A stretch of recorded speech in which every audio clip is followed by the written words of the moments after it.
This is going to be a reading for the Polarian star seeds for October 2025.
So you got 27, the bubble. If you've drawn the sigil, you are stuck in a bubble in your current perspective. You are seeing only the truth of your perspective. As hard as it may be to accept, you are operating from a narcissistic point of view. Intimacy can be broken down into the 3-word phrase, into me see. First and foremost, intimacy is to see into one another so as to deeply connect. But intimacy goes beyond just seeing someone. Intimacy is seeing into, feeling into, listening into, perceiving into, and understanding someone. To have genuine intimacy with someone, we have to be willing to commit to becoming an expert on them. It is to completely see their perspective. It is for them to completely see ours. It is tempting to think that a person can do without intimacy. The truth is they can't. Without intimacy, we do not develop a sense of ourselves or a sense of our existence. We begin to feel as if we exist in a parallel reality. It is this parallel reality that is so deeply isolating, and that causes us to feel like we are alone, no matter how many people might be around us. We are at risk of developing a bubble, which is a parallel reality.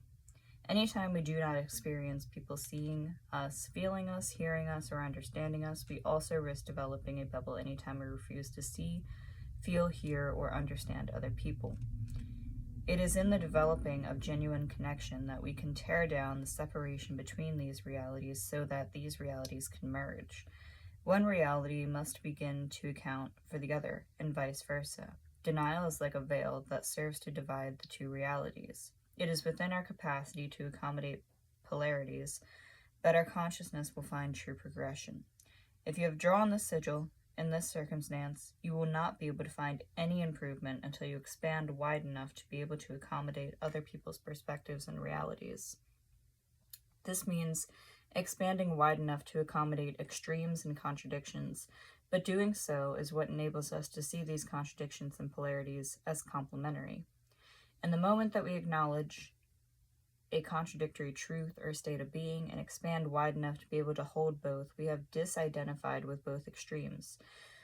We have ceased to become someone who can only hold one or the other reality, and become someone who can hold both. By holding both, instead of aspects of ourselves being separated by them, we have created a state of integration or wholeness within our being. We can then find the unifying factor between polarized perspectives. Time to get out of your limited and finite identity, as well as your limited and finite way of seeing things. Time to get out of your bubble.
So this came out in reverse.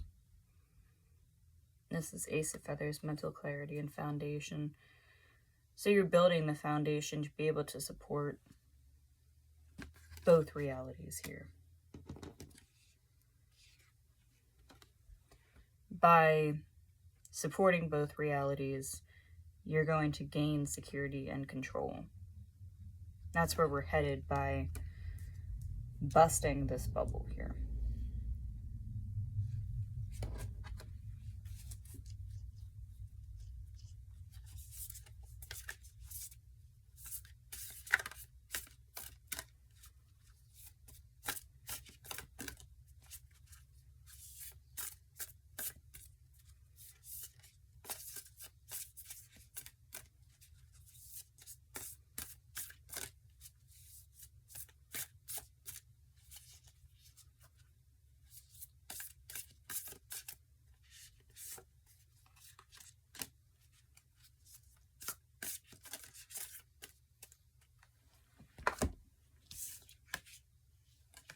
So we have flower power here.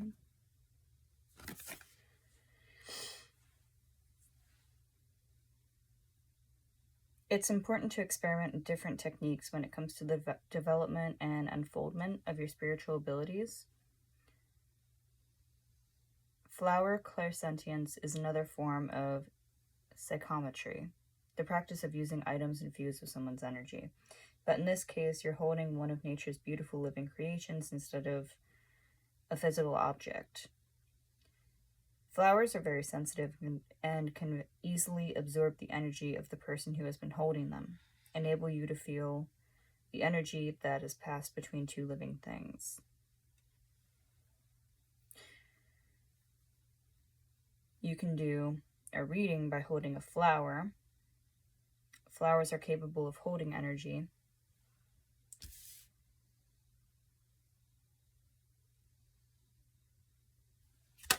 Interesting. Clairvoyance.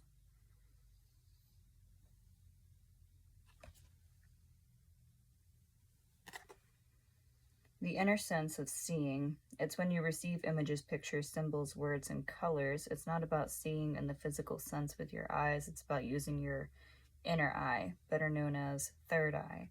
When a medium is using their ability of clairvoyance to work with a spirit, the person who has passed will often send visual images to the medium's mind. An experienced medium receiving similar images will be able to interpret them from their own psychic database and often know immediately what they mean. A great way to train and sharpen your clairvoyant ability is to listen to guided meditations using visualization techniques that take you on beautiful journeys in your mind's eye. And you also got psychic journaling. I feel like these are just pointers in the direction of how to grasp both realities, you know?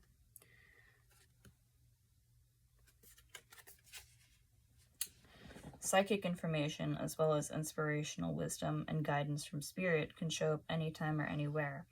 When you're developing your spiritual abilities, it's a great practice to create your own psychic journal. It will not only chart your progress, but it will become a teaching manual in itself. You may have several journals in different places, so that no matter where you are, there will always be one nearby for you to record those intuitive flashes, impressions, or your dreams. Your journal will be a valuable resource for you in the future to monitor your progress. Whenever you feel an unexpected thought or impression come to mind, make it a natural extension to add it to your journal. Draw pictures or symbols that are impressed upon you. Write down affirmations that work for you, as well as your own personal goals and aspirations. Well, hopefully that helps, and I hope you have a good October.